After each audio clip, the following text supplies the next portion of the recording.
Hello నమస్తే. రాష్ట్ర ఆదాయాన్ని ఎట్లా పెంచుకోవాలో తెలియని రేవంత్ రెడ్డి ప్రభుత్వ భూములని అమ్ముతందుకు మరొకసారి సిద్ధమైంది. మొదటి నుంచి కూడా తెలంగాణలో అధికారంలోకి వచ్చిన తర్వాత కూడా కాంగ్రెస్ పార్టీ ప్రభుత్వం తెలంగాణ రాష్ట్రానికి వచ్చే ఆదాయ వనరుల గురించి పట్టించుకోకుండా, ఆదాయాన్ని ఎట్లా పెంచుకోవాలనేది పట్టించుకోకుండా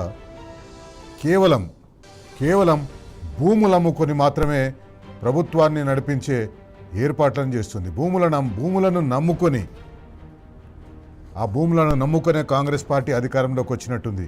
ఆ భూములు అమ్మితే పైసలు వస్తాయి కాబట్టి ఆ పైసలు వస్తే ప్రజలకు వాళ్ళు ఇచ్చిన హామీలు అమలు చేయొచ్చు అని అధికారంలోకి వచ్చినట్టుగా అనిపిస్తుంది.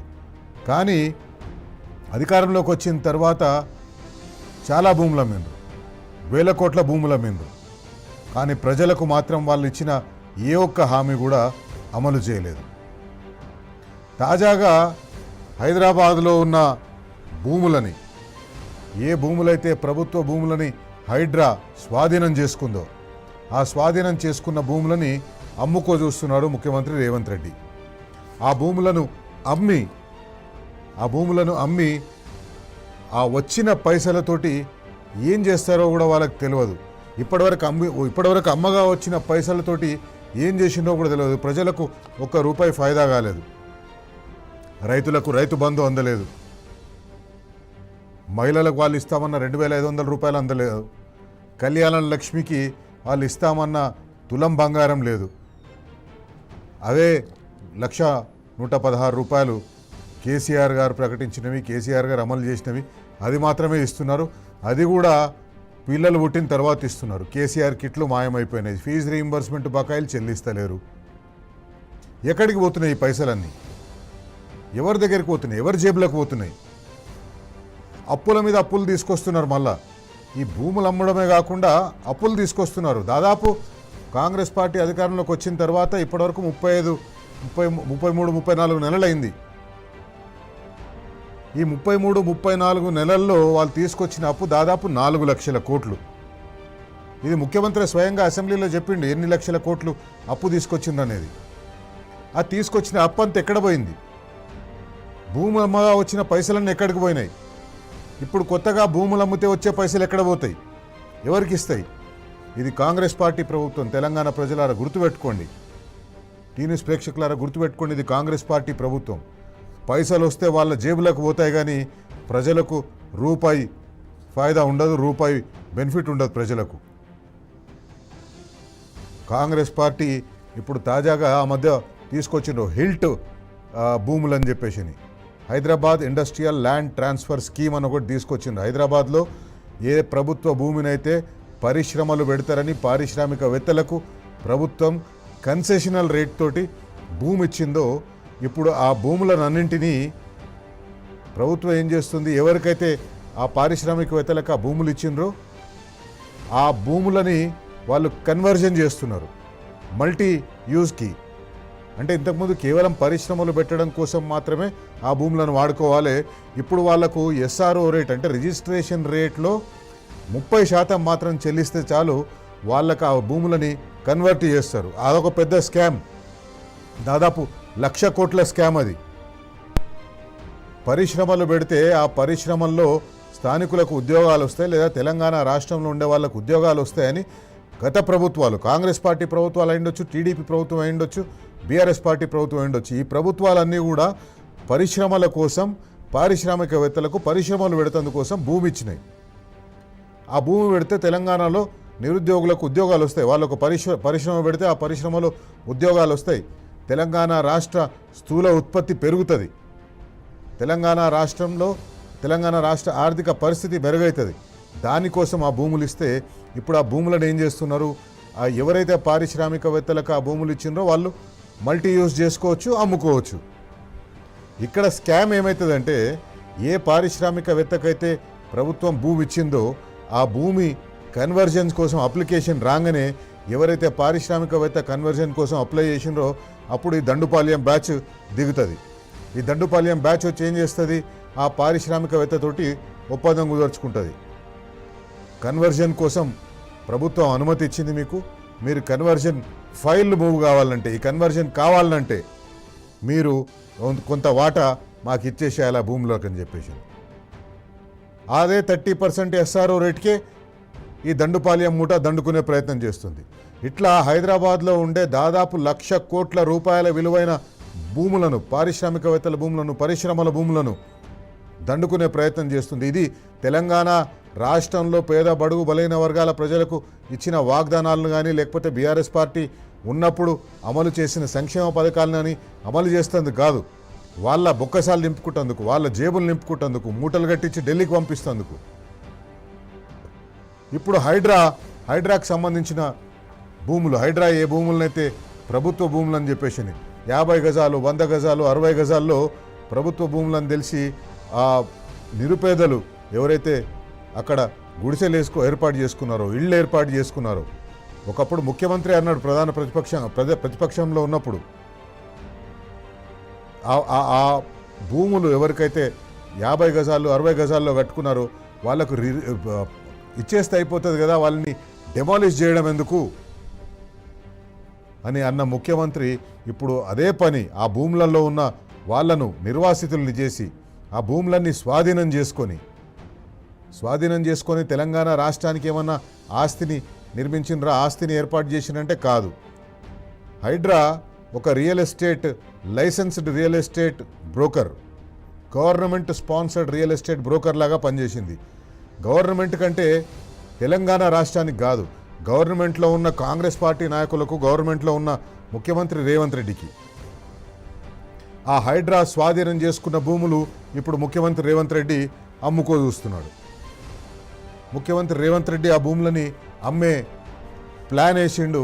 ఆ భూములను అమ్మి 80 నుంచి 90 వేల కోట్ల రూపాయల ఆదాయం వచ్చేటట్టుగా చేస్తుండ్రు. ఆదాయ సమీకరణ కోసం వీళ్ళొక మంత్రివర్గ ఉపసంఘాన్ని ఏర్పాటు చేసిండ్రు. ఆ మంత్రివర్గ ఉపసంఘం రాష్ట్రంలో ఆదాయాన్ని ఎట్లా పెంచుకోవాలని చెప్పి వాళ్ళు చర్చించవలసింది పోయి ఉన్న భూములను నమ్ముకొని ఎట్లా పైసలు సంపాదించుకోవాలనే సలహా సూచనలు ఇచ్చింది. కొందరు ప్రభుత్వ అధికారులు దాన్ని వ్యతిరేకించిండ్రు. కానీ ఇక వీళ్లకు వేరే ఆదాయ మార్గాలు కనిపిస్తలేవు. ఎందుకంటే రియల్ ఎస్టేట్ మనం చూసినాం, స్టాంప్స్ అండ్ రిజిస్ట్రేషన్స్ ద్వారా ప్రభుత్వానికి వచ్చే ఆదాయం గణనీయంగా పడిపోయింది. రాష్ట్ర ఆదాయంలో 40% అప్పులుగానే ఉన్నాయి. ఇప్పుడు 40%కి చేరుకున్నది రాష్ట్రం తీసుకున్న అప్పులు రాష్ట్ర ఆదాయంలో. ఇది నార్మల్గా అయితే 18, 19, 20% ఉండాలి, కానీ అది 40%కి చేరుకుంది. అంటే అప్పులు తీసుకొస్తున్నారు, భూములు అమ్ముకుంటున్నారు.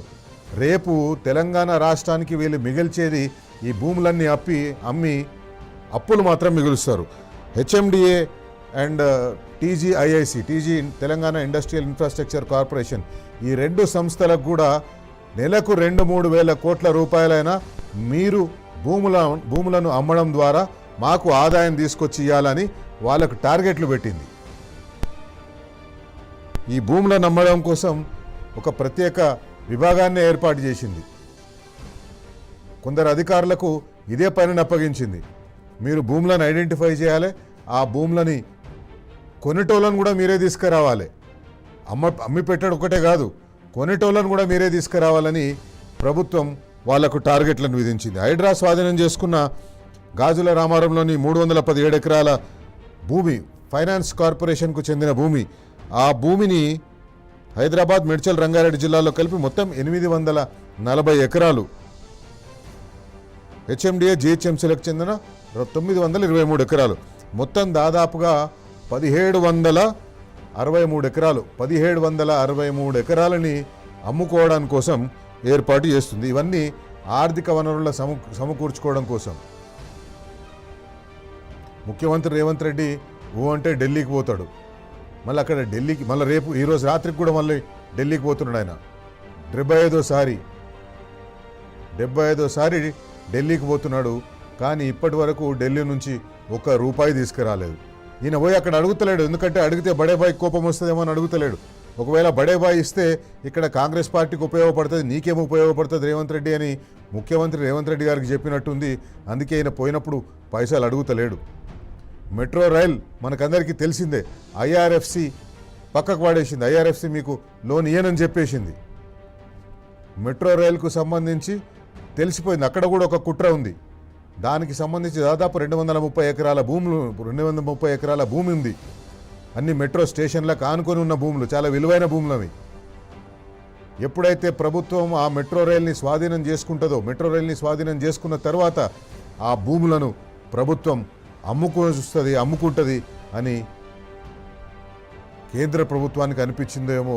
మొత్తం మీద ఆ మెట్రో రైలు స్వాధీనం కోసం పర్మిషన్లు ఇస్తలేదు, లోన్లు ఇస్తలేరు ఎవరు.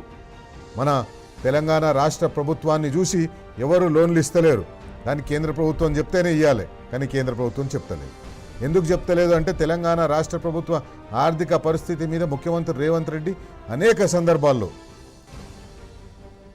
ఆర్థిక పరిస్థితి బాగాలేదు, అప్పులు పుడతలేవు, ఆదాయం పెరుగుతలేదు, నెలకు 18,500 కోట్ల రూపాయల ఆదాయం తెప్పిస్తే ఒక పైసా వస్తలేదు, ఉద్యోగులకు పెన్షన్లు ఇవ్వాలన్నా, ఉద్యోగులకు జీతభత్యాలు ఇవ్వాలన్నా, ఉద్యోగులకు పెండింగ్ డిఏ బకాయిలు చెల్లించాలన్నా నా దగ్గర ఒక్క పైసా లేదు, నన్ను తినండి, నన్ను కోసుకొని తింటారా అని ప్రశ్నించిన ముఖ్యమంత్రి ఈరోజు రాష్ట్రంలో ఆర్థిక పరిస్థితి దయనీయంగా తయారవడంతో భూములను నమ్ముకొని ఏదో ఒక రకంగా ఖర్చులలో తీసుకోవాలని చూస్తున్నారు.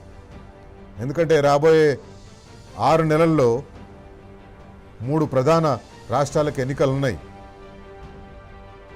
ఉత్తరప్రదేశ్లో ఎన్నికలున్నాయి, పంజాబ్లో ఎన్నికలున్నాయి, హిమాచల్ ప్రదేశ్లో ఎన్నికలున్నాయి, ఉత్తరాఖండ్లో ఎన్నికలున్నాయి. ఈ రాష్ట్రాల్లో ఎన్నికల కోసం ఢిల్లీలో కాంగ్రెస్ పార్టీకి పైసలు కావాలి. ఎన్నికలు కొట్లాడంటే కాంగ్రెస్ పార్టీకి పైసలు రావాలి. ఆ పైసలు తెలంగాణ నుంచి రావాలి. తెలంగాణ నుంచి ఎన్ని పైసలు ఎక్కువ పంపిస్తే ముఖ్యమంత్రి రేవంత్ రెడ్డి సీట్ అంతా భద్రంగా ఉంటుంది. అందుకోసం ఈ భూములను నమ్మి ఆ పైసలను అప్పచెప్తందుకోసం, పైసలను ఢిల్లీకి ముట్ట చెప్తందుకోసం, కాంగ్రెస్ పార్టీ ఇతర రాష్ట్రాల్లో ఎన్నికలు కొట్లాడడం కోసం, పైసలు ఇవ్వడం కోసం మన తెలంగాణ ఆస్తిని నమ్ముతున్నారు, తెలంగాణ భూములను నమ్ముతున్నారు. అందుకే ఈరోజు మనం బరాబర్ అడుగుదాం ముఖ్యమంత్రి రేవంత్ రెడ్డి గారిని.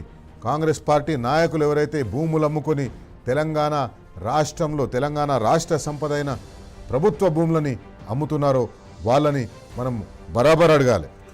ఇంకొకటి,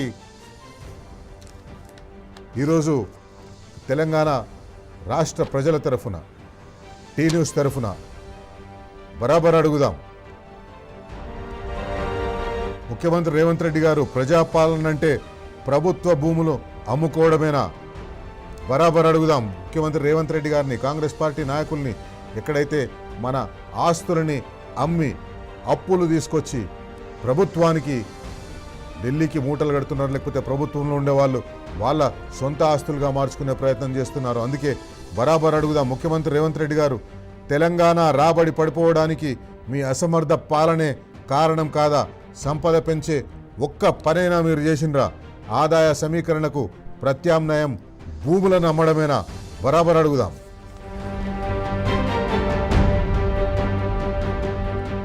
రికార్డు స్థాయిలో అప్పులు చేస్తున్నారు. ఇప్పటికీ 4 లక్షల కోట్ల రూపాయల అప్పులు తీసుకొచ్చిండ్రు. అందిన కాడికి భూములు అమ్ముతున్నారు. మరి ఒక్క గ్యారంటీ, మీరు 6 గ్యారంటీలు ఇచ్చిండ్రు కదా, ఒక్క గ్యారంటీ కూడా ఎందుకు చక్కగా అమలు చేయలేకపోతున్నారు? ఈ సొమ్మంతా ఏమవుతుంది, ఎక్కడికి పోతుంది? బరాబర్ అడుగుదాం.